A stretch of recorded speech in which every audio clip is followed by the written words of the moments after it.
নালসাপাড়াতে, যেটা মহারাষ্ট্রে, tooling police চৌকি। আমি কাপ করে ঘরে আসি রাত্রি প্রতিদিন দুটোর সময় ঘরে আসলে প্রথমে একদিন গেল 9 তারিখে আমার ঘরে 3টের সময় পুলিশ আসে।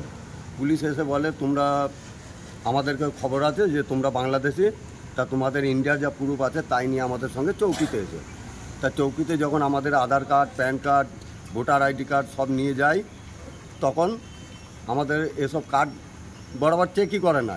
তারপরে আমাদের হাত থেকে মোবাইল নেয়, তো মোবাইলে দেখে যে বাংলাদেশের কোনো নাম্বার আছে, তো ওই নাম্বারের উপর ভিত্তি করে বলছে তোমরা বাংলাদেশি। এই ভিত্তিতে আমাদেরকে মীরা রোডে নিয়ে গিয়ে ভেরিফিকেশন করায়। ভেরিফিকেশন করানোর পরে আমাদেরকে ট্রান্সফার করে পানবেলে। তো পানবেল থেকে ফির বিএসএফ হেডকোয়ার্টারে আমাদের পাঠায় পুনাতে।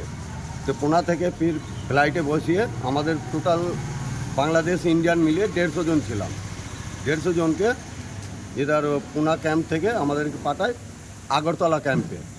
আগরতলা ক্যাম্প থেকে আমাদেরকে ওখানে ও বিএসএফ ক্যাম্প কোনটা ওটার নাম জানি না, তবে আমাদের যেখানে বর্ডারে পার করেছে সেটা হচ্ছে এই জেলাটার নাম কি, কুচবিহার জেলার বর্ডারে আমাদেরকে সব নিয়ে এসে ওইভাবে মারধর করে ভিতরে ঢুকিয়ে দিয়েছে। কবে সেটা, কিবার? পরশু। আপনারা ফিরলেন কিভাবে? এখানে আসলেন কি করে? এখানে আসলাম যে ওখানকার লোকরা যখন মিডিয়া বোলায়, মিডিয়াতে যখন আমাদের সব দেশের বাড়ির নাম্বার দিই, ওনারা ফোন করে আমাদের সব প্রশাসনের সঙ্গে যোগাযোগ করিয়ে দেয়। তাই এখানে মেথিলেগঞ্জ যে থানার অফিসার আছেন, ইনি খুব ভালো মানুষ, ইনি আমাদের সঙ্গে তৎপর ব্যবস্থা নিয়েছেন বা আমাদের সত্তর এখানে ডেকে নিয়ে এসে আমাদেরকে সহি সালামত আমাদের বাড়ি পৌঁছাচ্ছেন।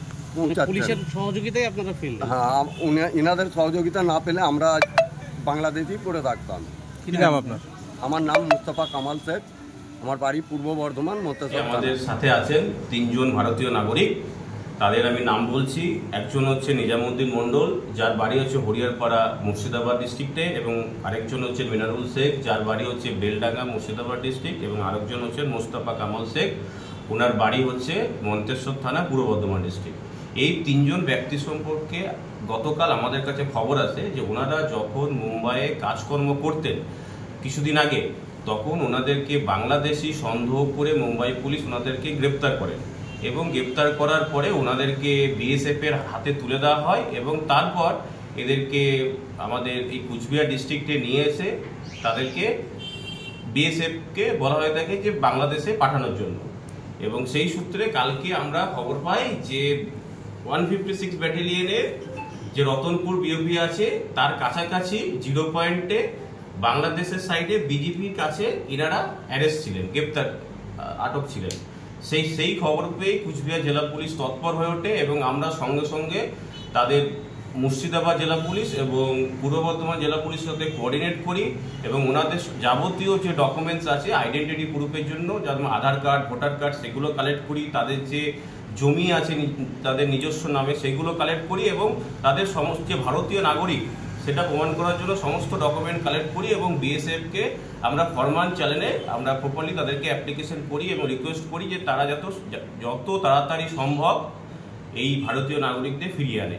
এবং সেই কুচবিহার জেলা পুলিশের চাপে পড়ে বিএসএফ তৎপরাত হয়ে বিজেপির সাথে ফ্ল্যাগ মিটিং করে, এবং ফ্ল্যাগ মিটিং করে 3 জন ব্যক্তিকে হ্যান্ডওভার করে বিজেপি বিএসএফের হাতে, এবং তারপর তারা মেখলিগঞ্জ থানাকে হ্যান্ডওভার করে দেয়। এবং তারপর আমরা এনাদেরকে আমরা সেফ কাস্টডিতে নিয়ে থাকি, এবং আমরা এটাও করেছি যে যারা প্রত্যেকে নিজের নিজের জেলা আছে, যারা মুর্শিদাবাদে 2 জন আছে এবং পূর্ব বর্ধমানে 2 জন আছে, তাদেরকে প্রত্যেককে নিজের নিজের বাড়িতে পৌঁছে দেওয়ার আমরা ব্যবস্থা করছি। তো এই পুরো ঘটনাতে এটাই হচ্ছে যে কুচবিহার জেলা পুলিশ এবং মেখলিগঞ্জ থানা সর্বদা মানুষের পাশে আছে এবং সবার সাথে আছে, পাশে আছে। বিভিন্ন রকম কাজ করতেন, কেউ হয়তো কোনো দোকানে কাজ করতেন, কেউ হয়তো চপ ঘুগনি ঝালমুড়ি দোকানে কাজ করতেন। এরা বেসিক্যালি ওখানে নিজের কাজকর্ম করতেন।